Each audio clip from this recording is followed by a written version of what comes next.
Assalamualaikum warahmatullahi wabarakatuh. Bertemu lagi di channel Belajar Hukum. Nah, kali ini kita mau membahas tentang hal-hal penting yang perlu diketahui ketika akan mengajukan uji formil atau uji material suatu undang-undang atau perpu kepada Mahkamah Konstitusi. Nah, ini penting supaya apa?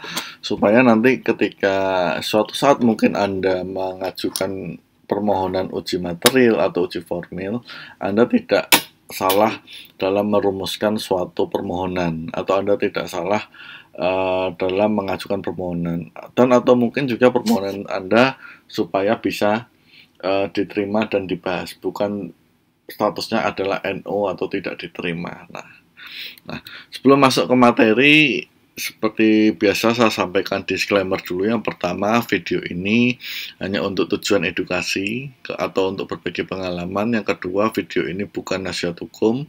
Dan yang ketiga, video ini bisa jadi telah out of date karena kemungkinan ada perubahan-perubahan di masa mendatang, sehingga konten yang ada pada video ini menjadi sudah tidak relevan lagi, ya. Nah,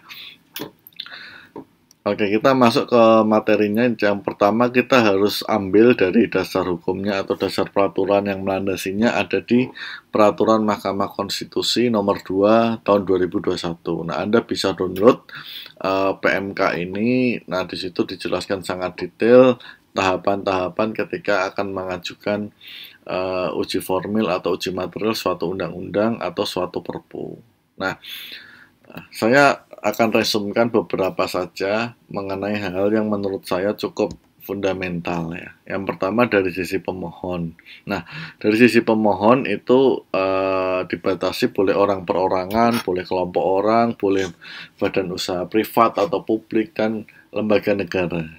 Nah, artinya kalau Anda masuk dalam kategori ini, setidaknya Anda memiliki hak konstitusional untuk mengajukan uji formil atau uji material suatu undang-undang kepada MK. Nah, banyak yang bertanya, kenapa sih undang-undang atau perpu itu harus diajukan uji formil atau uji material? Nah, salah satu alasannya menurut saya adalah uh, kita kan tidak akan pernah tahu, ya, undang-undang yang berlaku itu ternyata memberikan dampak atau kerugian bagi warga negara, kan kita nggak pernah tahu. Bisa jadi ketika menyusun suatu undang-undang itu terdapat hal-hal yang mungkin di luar prediksi. Nah, atau mungkin bisa jadi undang-undang yang ketika disusun kemudian telah berjalan berapa lama, ternyata sudah tidak sesuai lagi dengan perkembangan zaman, sehingga merugikan hak-hak konstitusional warga negara. Nah, itulah perlunya untuk menguji suatu undang-undang atau perpu kepada Mahkamah Konstitusi. Nah, kemudian yang pasti kita harus memiliki legal standing yang jelas ketika mengajukan permohonan. Legal standing dari sisi pemohon, dia harus memiliki hak dan atau kewenangan konstitusional yang diberikan oleh UUD 45. Kemudian hak tersebut dirugikan karena berlakunya undang-undang yang dimohonkan pengujian, ya, seperti tadi saya sampaikan, ya. Nah, kemudian kerugiannya pun harus dapat dijelaskan atau dijabarkan secara spesifik dan aktual, ya, bukan mengada-ngada atau mengira-ngira. Nah, atau setidaknya potensi kerugian itu secara penalaran yang wajar dapat terjadi, ya. Nah, kemudian ada hubungan sebab akibat antara kerugian konstitusional dengan berlakunya undang-undang, dan yang terakhir adalah jika dengan dikabulkannya permohonan, maka kerugian konstitusional yang didalilkan menjadi tidak muncul kembali. Nah, kebanyakan kalau yang saya baca dari beberapa putusan Mahkamah Konstitusi, itu banyak yang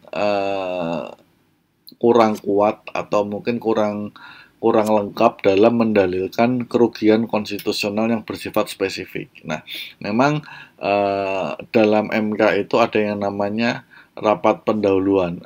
Jadi di situ dibahas oleh minimal 3 hakim konstitusional, kemudian menyampaikan saran-saran perbaikan atas permohonan. Nah, sebenarnya di situ ada waktu untuk menajamkan kembali sisi-sisi aspek-aspek yang ada di layar ini, ya. Jadi dikatakanlah kerugiannya kurang jelas nih, mohon dapat didetailkan, atau mungkin dengan contoh kasus yang ada, dengan putusan peradilan yang ada, seperti itu. Biasanya seperti itu, ya. Nah, jadi ini penting ya, karena kalau ini tidak dimiliki atau tidak didalilkan dengan baik, argumentasinya tidak kuat, maka kemungkinan besar permohonannya ditolak, ya, atau tidak dikabulkan, seperti itu. Nah, kemudian selain dari sisi pemohon, juga harus dilihat dari aspek petitumnya. Nah, ternyata petitumnya itu juga sudah didalilkan atau sudah diatur dalam PMK nomor 2 tadi. Nah, jika Anda mengajukan uji formil, maka petitumnya ada 3, yaitu mengabulkan permohonan, menyatakan pembentukan undang-undang atau perpu yang dimohonkan pengujian tidak memenuhi ketentuan dan tidak mempunyai kekuatan mengikat, serta memerintahkan pemuatan putusan dalam Berita Negara Republik Indonesia, ya, atau ex aqua et bono lah, itu standar normatif dari permohonan petitum, ya. Nah, jadi uji formilnya sudah jelas, yang dimohonkan pasti 3 ini, ya.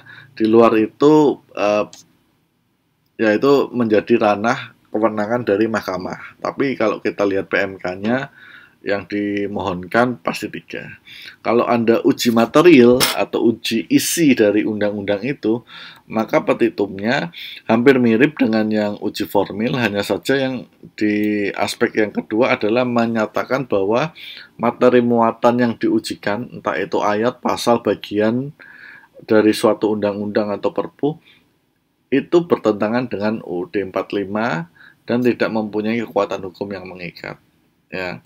Nah, jadi clear petitumnya. Jadi jangan sampai Anda ketika membuat permohonan uji materi atau uji formil, petitumnya ternyata melenceng dari yang sudah diatur di PMK 2 2021, ya. Nah, itu hal yang penting. Nah, memang kedudukan Mahkamah Konstitusi menurut saya saat ini sangat strategis, ya. Kenapa? Karena itu yang akan membuat tatanan hukum di seluruh Indonesia bisa berubah, ya. Katakanlah ketika pemerintah dan DPR membuat suatu undang-undang, dan undang-undang itu ternyata tidak memberikan perlindungan hukum atau istilahnya membuat kerugian konstitusional bagi warga negara, maka kita sebagai warga negara punya hak untuk mengajukan uji materi atau uji formil. Nah, tentu saja ini harus dilengkapi dengan pemahaman, ya. Nah, hal yang penting lain ketika mengajukan uji materi atau uji formil, tidak harus menggunakan lawyer. Anda bisa ajukan sendiri sepanjang Anda memang memahami dan mengetahui cara hukum acaranya.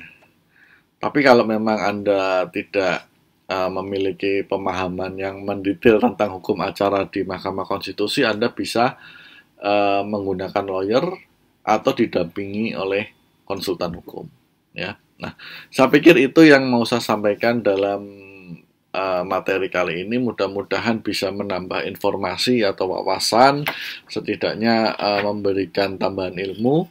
Kurang lebihnya saya mohon maaf. Assalamualaikum warahmatullahi wabarakatuh.